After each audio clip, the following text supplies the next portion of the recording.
Doc Mayou, bon début de journée. Steve.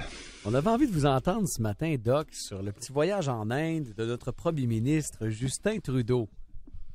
Que pensez-vous de ses nombreux déguisements et de son attitude si en faveur de l'Inde? Est-ce que tu te souviens de l'histoire de sa mère avec Pierre-Elliott Trudeau? Rappelez-moi, Doc, rappelez-moi.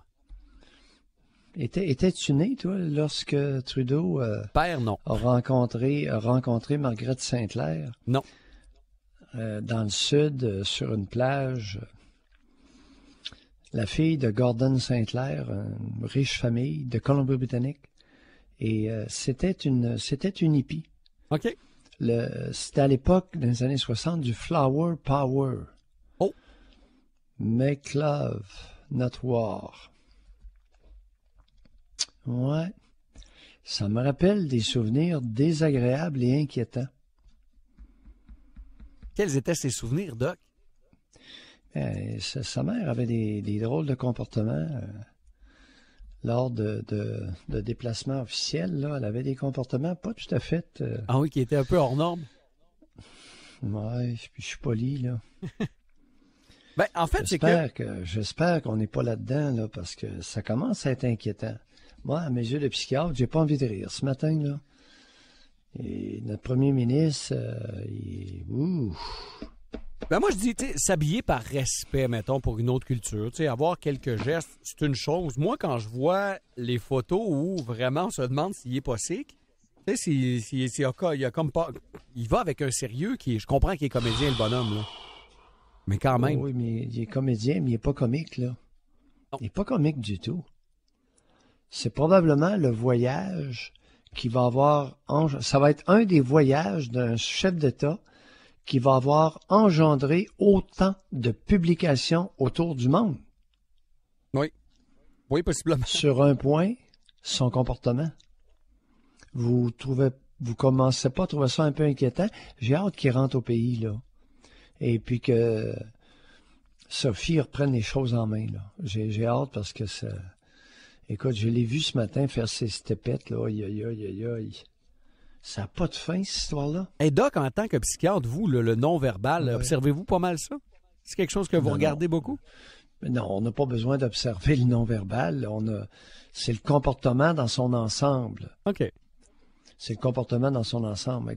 À quoi tu faisais référence, le non-verbal? Non, mais je me disais, écoutez, ce qui déclenche, c'est une chose, là, mais la manche... Le comportement, le comportement, c'est-à-dire le non-verbal étant les expressions faciales, généralement, la mimique, la gestuelle qui échappe à l'individu.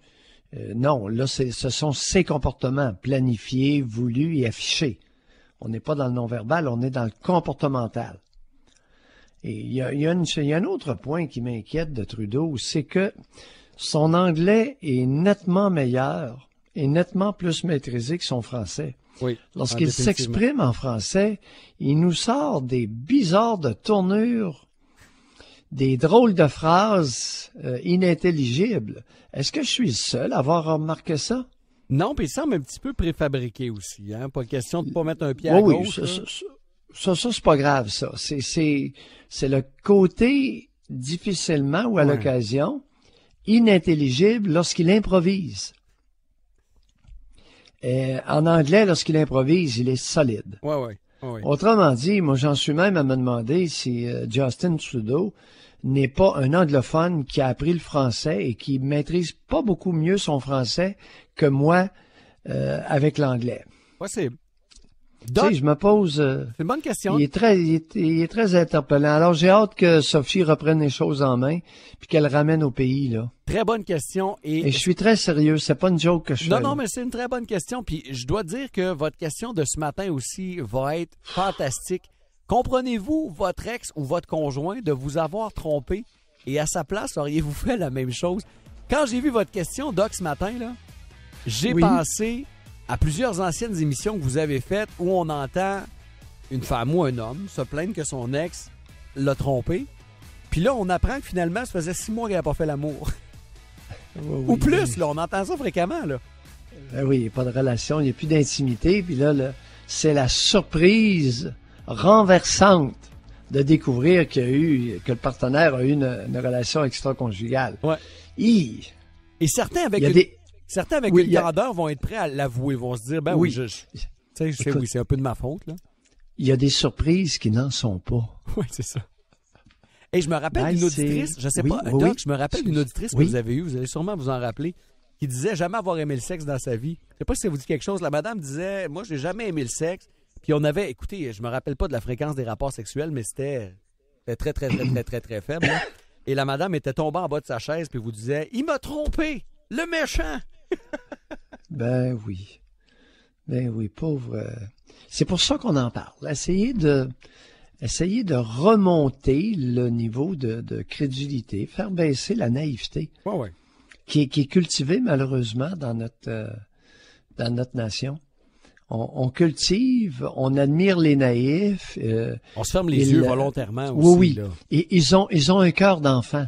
Non. Un adulte qui a un cœur d'enfant, là, non. Pas normal. Non. Arrêtez de renforcer des comportements inacceptables. Oui, il y a quelque chose là. Un peu comme Justin Trudeau, là. Non, il faut surtout pas être admiratif des comportements qu'il a déployés aux Indes. J'espère qu'il ne fera plus ça, là. Tout à fait. Merci, Doc. Au plaisir de vous entendre à 9h30 ce matin. Bye. Merci beaucoup, Doc.